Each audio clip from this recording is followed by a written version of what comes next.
എല്ലാവർക്കും സുഖാണെന്ന് വിശ്വസിക്കുന്നു. ഡെയിലി അപ്ഡേറ്റിലേക്ക് എല്ലാ ആളുകൾക്കും സ്വാഗതം. നാളെ നവംബർ 6-ാം തീയതിയും തുടർന്നുള്ള ദിവസങ്ങളിലും നിങ്ങൾ ശ്രദ്ധിക്കേണ്ട വളരെ പ്രധാനപ്പെട്ട കാര്യങ്ങളാണ് ഈ ഒരു വീഡിയോയിൽ വ്യക്തമാക്കുന്നത്. വീഡിയോയുടെ വിശദാംശങ്ങളിലേക്ക് കടക്കുന്നതിന് മുമ്പ് കൂടുതൽ ആളുകളിലേക്ക് ഇൻഫർമേഷൻ എത്താൻ ഷെയർ ചെയ്യുക, ലൈക്ക് ചെയ്യുക, ഫേസ്ബുക്കിലൂടെ കാണുന്ന ആളുകൾ ഫോളോ ചെയ്യുക. വീഡിയോയുടെ വിശദമായ വിവരങ്ങളിലേക്ക് വരാം. കേരളത്തിൽ വോട്ടർ പട്ടിക തീവ്ര പരിശോധന SIR നടപ്പിലാക്കുന്നത് നിയമപരമായി ചോദ്യം ചെയ്യാൻ മുഖ്യമന്ത്രി പിണറായി വിജയന്റെ അധ്യക്ഷതയിൽ ചേർന്ന സർവകക്ഷി യോഗത്തിൽ ഇന്ന് തീരുമാനമായി. യോഗത്തിൽ പങ്കെടുത്ത BJP ഒഴികെയുള്ള കക്ഷികൾ സർക്കാർ തീരുമാനത്തെ പൂർണ്ണമായിട്ടും പിന്തുണച്ചിട്ടുണ്ട്. തദ്ദേശ സ്വയംഭരണ സ്ഥാപന തെരഞ്ഞെടുപ്പ് അടുക്കുന്ന പശ്ചാത്തലത്തിൽ SIR ചോദ്യം ചെയ്യാനുള്ള നിയമോപദേശം സർക്കാർ എന്ന നിലയിലും രാഷ്ട്രീയ പാർട്ടി എന്ന നിലയ്ക്കും തേടുമെന്നും മുഖ്യമന്ത്രി യോഗത്തെ അറിയിച്ചു. കഴിഞ്ഞ ലോക്സഭാ തെരഞ്ഞെടുപ്പ് സമയത്ത് പുതുക്കിയ വോട്ടർ പട്ടിക നിലനിൽക്കെ 2002 വോട്ടർ പട്ടിക അടിസ്ഥാനമാക്കി തീവ്ര വോട്ടർ പട്ടിക പരിഷ്കരണം നടപ്പിലാക്കാനുള്ള നീക്കം അശാസ്ത്രീയവും ദുരുദ്ദേശപരവുമാണ് എന്നും മുഖ്യമന്ത്രി പറഞ്ഞു. അപ്പൊ ഇന്ന് കേരളത്തിൽ 22 സർവകക്ഷി യോഗമാണ് നടന്നത്. അതിൽ BJP ഒഴികെയുള്ള എല്ലാവരും സുപ്രീം കോടതിയിൽ പോകണം എന്നാണ് പറഞ്ഞിട്ടുള്ളത്. അപ്പൊ ഉടനെ തന്നെ സുപ്രീം കോടതിയിലേക്ക് ഇതിനെതിരായിട്ടുള്ള ഹർജി പോകും. നിലവിൽ വോട്ടർ പട്ടിക പരിഷ്കരണം പുരോഗമിച്ചുകൊണ്ടിരിക്കുകയാണ്. ഫോം വിതരണം പുരോഗമിച്ചുകൊണ്ടിരിക്കുകയാണ്. എങ്ങനെയാണ് പൂരിപ്പിക്കേണ്ടത്, 2002 വോട്ടർ പട്ടിക ലഭിക്കുന്നതിനുള്ള QR കോഡ് ഉൾപ്പെടെയുള്ള അറിയിപ്പുകൾ കഴിഞ്ഞ വീഡിയോയിൽ അപ്ലോഡ് ചെയ്തിട്ടുണ്ട്. അത് കണ്ടാൽ മനസ്സിലാകുന്നതാണ്. QR കോഡ് ഈ വീഡിയോയോടൊപ്പം ചേർക്കുന്നുണ്ട്. അത് സ്കാൻ ചെയ്താൽ നിങ്ങൾക്ക് 2002 വോട്ടർ പട്ടിക ഡൗൺലോഡ് ചെയ്തെടുക്കാൻ കഴിയുന്നതാണ്. മറ്റൊരു അറിയിപ്പ്, അംഗനവാടിയിൽ നിന്നും വിരമിച്ചവരുടെ പെൻഷനും ആനുകൂല്യങ്ങളും വിതരണം ചെയ്യുന്നതിന് 20 കോടി രൂപ അനുവദിച്ചതായി ധനമന്ത്രി KN ബാലഗോപാൽ അറിയിച്ചു. അംഗനവാടി വർക്കേഴ്സ് ആൻഡ് ഹെൽപ്പേഴ്സ് ക്ഷേമനിധി ബോർഡിനാണ് സഹായം അനുവദിച്ചത്. വിരമിച്ചവരുടെ പെൻഷൻ, വിരമിക്കൽ ആനുകൂല്യം, വിരമിച്ചവരുടെ മരണാനുകൂല്യം എന്നിവ നൽകുന്നതിന് വേണ്ടിയിട്ടാണ് സഹായം ആവശ്യപ്പെട്ടിരുന്നത്. അംഗനവാടി വർക്കർമാർക്കും ഹെൽപ്പർമാർക്കും പ്രതിമാസ ഓണറേറിയം 1000 രൂപ വീതം സർക്കാർ വർദ്ധിപ്പിച്ചിരുന്നു. 66,240 പേർക്കാണ് ഇതിന്റെ പ്രയോജനം ലഭിക്കുക. പ്രതിവർഷം 934 കോടി രൂപയാണ് ഇതിന് ചെലവ് പ്രതീക്ഷിക്കുന്നത്. ഇതിനു മുമ്പ് 2004 ഓണറേറിയം വർദ്ധിപ്പിച്ചിരുന്നു. പ്രവാസി പെൻഷൻകാരോട് സർക്കാർ ക്രൂരത. കേരള പ്രവാസി ക്ഷേമ ബോർഡ് പെൻഷൻ പദ്ധതിയിൽ അംശാദായം കുടിശ്ശികയായവർക്ക് അത് അടച്ചു തീർക്കാനുള്ള അവസരം നിഷേധിച്ച് സംസ്ഥാന സർക്കാർ. ഇത് പ്രവാസി ക്ഷേമ പദ്ധതിയിൽ ചേർന്ന ആയിരക്കണക്കിന് പ്രവാസികൾക്ക് പെൻഷൻ നഷ്ടപ്പെടാൻ കാരണമാകും. സംസ്ഥാന സർക്കാരിന്റെ നടപടി പ്രവാസി സമൂഹത്തോട് ചെയ്യുന്ന ക്രൂരതയാണ് എന്നും ഉടൻ ഇത് തിരുത്തണം എന്നും പ്രവാസി ലീഗ് സംസ്ഥാന യോഗം ആവശ്യപ്പെട്ടു. അംശാദായം കുടിശ്ശികയായവർക്ക് അത് അടച്ചു തീർക്കുന്നതിന് കഴിഞ്ഞ മാസം വരെ സൗകര്യം ഉണ്ടായിരുന്നു. ക്ഷേമനിധി ബോർഡിന്റെ വെബ്സൈറ്റിൽ ഇതിനുള്ള സംവിധാനവും ഉണ്ടായിരുന്നു. ഈ മാസം 1 മുതൽ അത് പൂർണ്ണമായും നിർത്തലാക്കുകയായിരുന്നു. പല ബുദ്ധിമുട്ടുകൊണ്ടും കുടിശ്ശികയായവർക്ക് അത് അടച്ചു തീർക്കാൻ കഴിയാത്തതിനാൽ പെൻഷൻ കാലാവധി പൂർത്തിയാക്കിയ പലർക്കും പെൻഷൻ വാങ്ങാനാവില്ല. മുന്നറിയിപ്പൊന്നും ഇല്ലാതെയാണ് കുടിശ്ശിക അടയ്ക്കാനുള്ള സൗകര്യം നിർത്തലാക്കിയത് എന്നും പ്രവാസികൾ പറയുന്നു. സാധാരണ ഒരു അവസാന തീയതി പ്രഖ്യാപിച്ച് പല പ്രാവശ്യം അനൗൺസ് ചെയ്തതിന് ശേഷമാണ് ഇത്തരം നിർത്തലാക്കലുകൾ ഉണ്ടാവാറ്. എന്നാൽ ഇത് ചതിയാണ് എന്നും പ്രവാസി സമൂഹത്തോടുള്ള ക്രൂരതയാണ് എന്നും പ്രവാസി ലീഗ് കുറ്റപ്പെടുത്തി. സംസ്ഥാനത്ത് റേഷൻ വിതരണം തുടങ്ങിയിട്ടുണ്ട്. നവംബർ മാസത്തെ റേഷൻ വിതരണം ചൊവ്വാഴ്ച മുതലാണ് ആരംഭിച്ചത്. സപ്ലൈകോയിലൂടെ 2 ലിറ്റർ വെളിച്ചെണ്ണയും ലഭിക്കുന്നതാണ്. സപ്ലൈകോ വിൽപ്പനശാലകളിൽ കാർഡൊന്നിന് പ്രതിമാസം 2 ലിറ്റർ വെളിച്ചെണ്ണ വിതരണം ചെയ്യുമെന്ന് ഭക്ഷ്യമന്ത്രി GR അനിൽ അറിയിച്ചു. നിലവിൽ കാർഡൊന്നിന് 319 രൂപ നിരക്കിലാണ് പ്രതിമാസം 1 ലിറ്റർ വെളിച്ചെണ്ണ ലഭിക്കുന്നത്. സബ്സിഡി ഇതര ശബരി വെളിച്ചെണ്ണ 359 രൂപക്കും കേര വെളിച്ചെണ്ണ 429 രൂപക്കും ലഭിക്കുന്നതാണ്.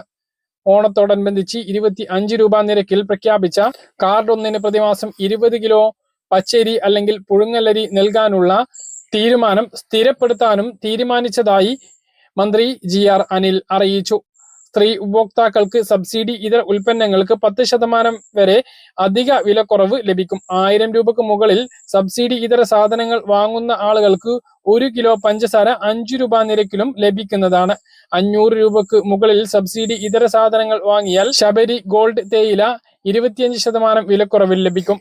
ശബരി ഗോൾഡ് ചായപ്പൊടിക്ക് വില വരുന്നത് 105 രൂപയാണ്. അത് 61 രൂപ 50 പൈസക്കാണ് ലഭിക്കുക. 500 രൂപക്ക് മുകളിൽ ബില്ലുകളിൽ സപ്ലൈകോ വിൽപ്പനശാലകളിൽ UPI മുഖേന പണം അടക്കുകയാണ് എങ്കിൽ 495 രൂപ നൽകിയാൽ മതി. ഈ വർഷം 6 ജില്ലകളിൽ പ്രത്യേക ക്രിസ്മസ് ഫെയറുകൾ സംഘടിപ്പിക്കും. തിരുവനന്തപുരം, കൊല്ലം, പത്തനംതിട്ട, എറണാകുളം, കോട്ടയം, തൃശൂർ എന്നിവിടങ്ങളിലാണ് ഫെയറുകൾ സംഘടിപ്പിക്കുക. താലൂക്ക് അടിസ്ഥാനത്തിൽ തെരഞ്ഞെടുത്ത സൂപ്പർ മാർക്കറ്റുകൾ ക്രിസ്മസ് ഫെയറുകളായും പ്രവർത്തിക്കും. ഡിസംബർ 21 മുതൽ ജനുവരി 1 വരെ ക്രിസ്മസ് ഫെയറുകൾ പ്രവർത്തിക്കും. ആധാർ സേവനങ്ങൾ എളുപ്പത്തിൽ ലഭ്യമാക്കാൻ നീക്കവുമായി കേന്ദ്ര സർക്കാർ. സേവനം ഓൺലൈനായി ലഭിക്കുന്നതിന് ഈ ആധാർ സംവിധാനം വരുന്നു. വർഷാവസാനത്തോടെ നിലവിൽ വരുമെന്നാണ് ഇപ്പോൾ ലഭിക്കുന്ന വിവരങ്ങൾ. ഇതോടെ ആധാറിലെ കൂട്ടിച്ചേർക്കലുകൾക്കും തിരുത്തലുകൾക്കും ആധാർ സെന്ററുകളിൽ നേരിട്ട് പോകുന്നത് ഒഴിവാക്കാനാകും. ജനനത്തീയതി, റെസിഡൻഷ്യൽ അഡ്രസ്, ബാങ്കുമായി ലിങ്ക് ചെയ്തിട്ടുള്ള മൊബൈൽ നമ്പർ എന്നിവയെല്ലാം ഇതിലൂടെ തിരുത്താനാകുന്നതാണ്. AI അധിഷ്ഠിത സുരക്ഷാ സംവിധാനമാണ് ഈ ആധാർ ആപ്പിൽ ഉണ്ടാകുക. Face ID verification, identity matching എന്നിവ ആപ്പ് വഴി സാധ്യമാകുന്നതാണ്. ഏതൊരു അപ്ഡേഷനും ആധാർ ഉടമയുടെ വെരിഫിക്കേഷൻ നിർബന്ധമാണ്. അതുകൊണ്ട് തന്നെ മറ്റൊരാൾക്ക് ആധാറിലെ കൃത്രിമത്വം ചെയ്യാൻ കഴിയില്ല.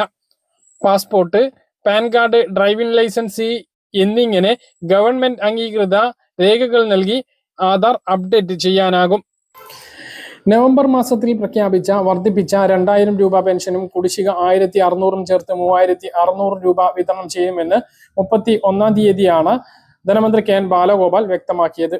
ഇത് വിതരണം ചെയ്യുന്നതിന് വേണ്ടി സഹകരണ ബാങ്കുകളിൽ നിന്നും സഹകരണ സംഘങ്ങളിൽ നിന്നും പണം സമാഹരിക്കാൻ സർക്കാർ തീരുമാനിച്ചു. ക്ഷേമ പെൻഷൻ വിതരണം ചെയ്യാൻ തങ്ങളുടെ പക്കൽ നിന്നും കടമെടുക്കുന്ന സർക്കാർ നടപടിക്കെതിരെ സഹകരണ സംഘങ്ങൾ രംഗത്ത് വന്നു. 2 കോടി മുതൽ 5 കോടി വരെയാണ് ഓരോ സഹകരണ സംഘത്തിൽ നിന്നും പെൻഷൻ കമ്പനിക്ക് വേണ്ടി സഹകരണ രജിസ്ട്രാർ ആവശ്യപ്പെട്ടിരിക്കുന്നത്.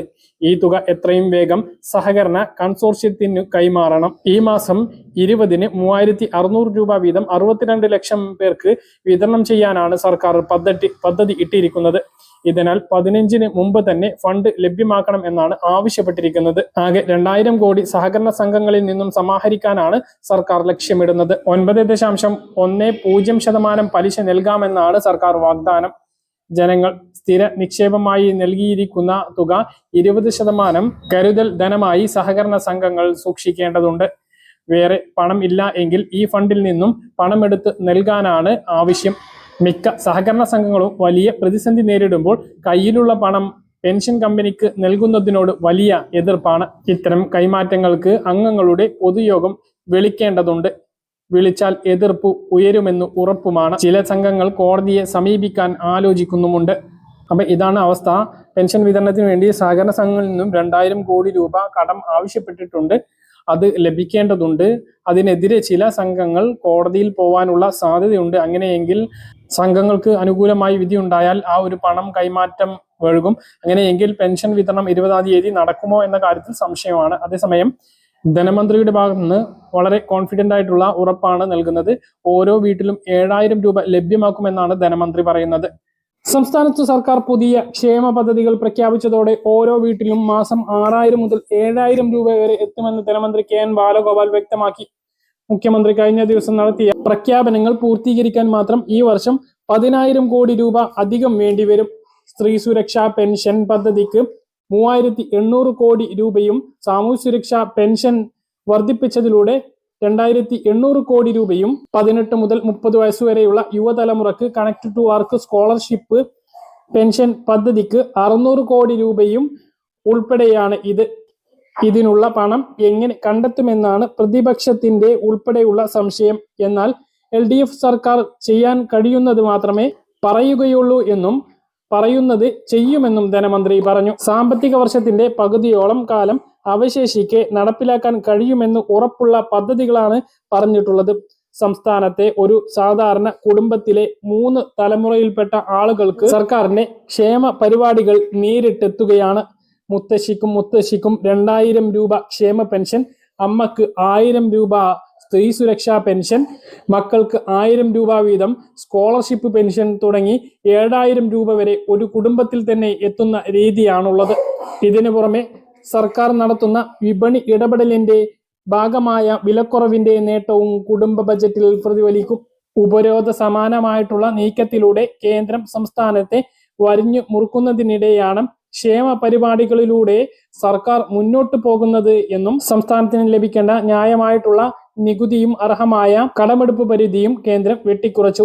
ഇതിലൂടെ ഓരോ വർഷവും കേരളത്തിന് ലഭിക്കേണ്ട 50,000 കോടി രൂപയെങ്കിലും നിഷേധിക്കപ്പെട്ടു എന്നും ധനമന്ത്രി കെ എൻ ബാലഗോപാൽ വ്യക്തമാക്കി.